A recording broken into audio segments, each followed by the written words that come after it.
Hey, what's up, guys? Welcome back to another episode of Murray's Motors.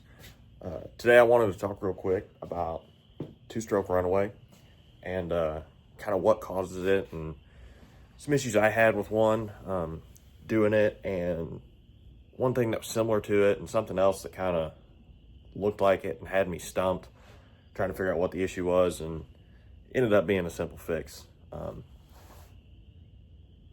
But it all kind of seemed like some Runaway and had me stuck just trying to figure out what it is. So I want to make this video to kind of explain what causes it and some things that can be real similar and, had me stumped. So if it can help somebody else, figure out their issue, it's the same thing, then might as well throw it out there. Let's get to it. So first, let's come over and look at this hunk of junk that's about to get the motor pulled out, and do some work over here on this other one, and we'll get it thrown back together. And won't be a hunk of junk before too long. About everything will have been replaced on it or worked on it or something or another, and it'll be for sale before too long, hopefully. Once I get back from work, I'm able to actually work on it in a month or two. But so down here, what causes an actual two-stroke Runaway is sucking excess fuel down into the crankcase, and it will then start, when it sucks that fuel up on top of the piston, it'll start burning all that extra fuel off, and it will, seemingly run away until it's burned all that extra fuel off. And I've heard stories of, with these clutch systems, snowmobiles, taking off and getting found in the neighbor's bushes because they had either bad crank seals or bad intake boot. So what can happen, and these are fairly new because I put new crank seals in this motor because of this issue, before it threw another bottom end out. Right here on this side where your clutches are, and over here there would be your stator and then your flywheel, and there's stator wires that are ripped to shreds and sucked past the crank seal. But right in there is another crank seal, and those just seal your crankcase, and it's just a metal seal with rubber that rides against the crankshaft. But when those seals go out, they're sucking extra air up into the motor, which pulls more fuel in, and it pulls more fuel up into the cylinder. And so it's got, the fuel in the air to run at a higher RPM. And most of the time when it takes off, it'll rev this thing to the moon and be screaming till it burns all that extra fuel off. You can kind of have the same issue if your intake boot is cracked or bad. It can cause Runaway issues as well. Something else that can cause these, I've got them all pulled off of here now. I had, at one point on this, I had a fuel filter on it. Because from the factory, these had inline fuel filters. They're an inch or two long. I think they were all like red top and a white or kind of clearish body on them. So I figured when I put these back together, well, especially if I'm going to sell them off to somebody else, I'll put a fuel filter on it. Well, come to find out, those fuel filters, at least cheap ones, and will starve motors of fuel. Because, and I don't know if it was, this happened over there on my Explorer, but I run premix in that one, and it ended up not being the issue I was fighting over there. But I looked, and I've switched to clear fuel lines so that I can see fuel flow while I'm fighting the issues on all of these. And I can just barely see the fuel dripping in the line under that filter. It's still running okay, but that could lead to running lean, which will also cause these to, it can cause them to kind of run on their own.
Now, what I fought over here with my Explorer had me stumped for a while.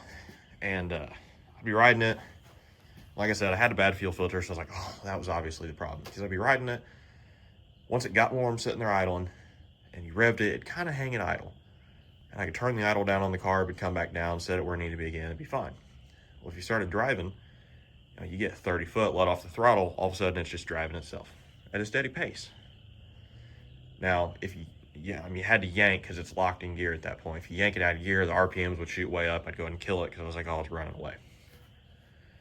Well, so I checked all the fuel. I had the carb apart again, made sure the carb was good, and redid the fuel line without a filter, checking all these things.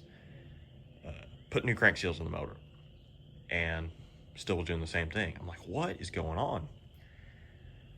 And I found out, I could kill the machine, pop it out of gear real easy, start it back up. It'd be revved pretty high, not all the way to the moon high like they'll do if they are truly running away, and that's something I hadn't really thought about. And so I was like, man, it's running away, but I don't know what the problem is. And someone told me, they said, hey, check your throttle cable. So I had it apart and down looking at the carb, because these carbs, if you've never seen a carb work, there's a sleeve in there that is connected to the throttle cable. And if I can show it in here, if I can get my finger in there, maybe. Whenever, I've got the spring in here. Whenever you pull up on the throttle, that sleeve comes up to suck more air and fuel in. And so I had it apart, took the airbox off while it was in the machine, looking down there, and it had a nice snappy response. So I was like, well, I don't, the throttle cable doesn't seem bad. It's snappy, it feels good up in the trigger, and I can't figure it out.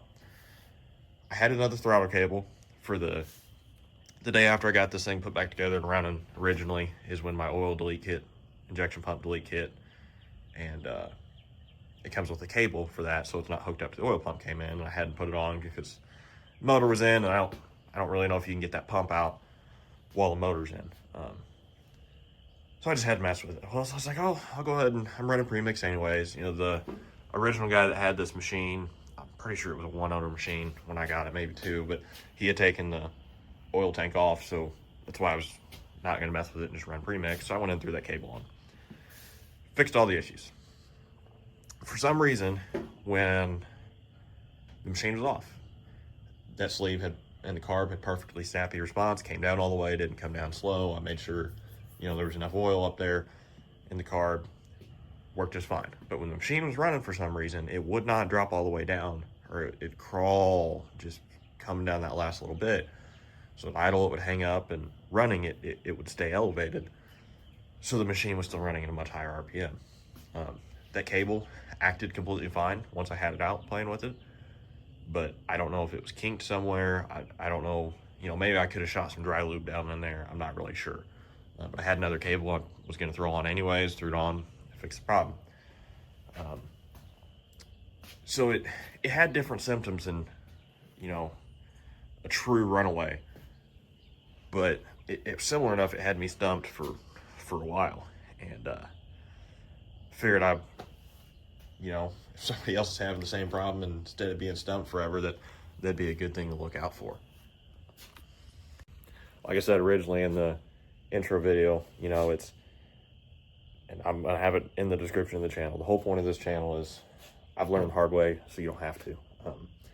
Things like this that had me stumped for a while, and maybe guys that have worked on these for 20, 30 years, they look at it and go, well, obviously it was the throttle cable. Well, if you got the experience, sure. I don't.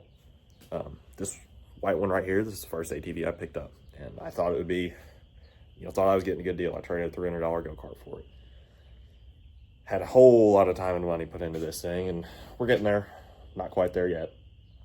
The wiring was junk. I mean, it'd been a basket case, and but we're getting it figured out.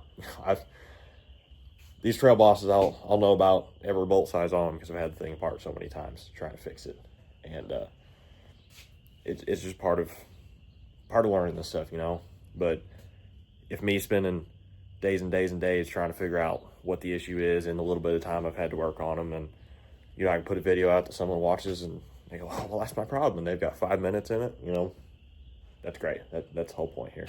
So figure I'd do that video real quick. Got to get this motor out and get all this stuff. And then I'll do a video on putting this back together. It was already so apart. I doing one apart. There's going to be so many of the original steps missed. So I'll try to get that done. I don't know if I'll get to that today or before I leave. We'll find out. I'll probably end up doing one on how to rebuild a carb, and put all the old jets back in that one before I throw all the new stuff in. I might do it, you know, tear it out and put back together the carb. I know there's a million of those videos out there, but why not go ahead and do one if I have to do it, you know? And so yeah, that's all I got for now. Thanks for watching.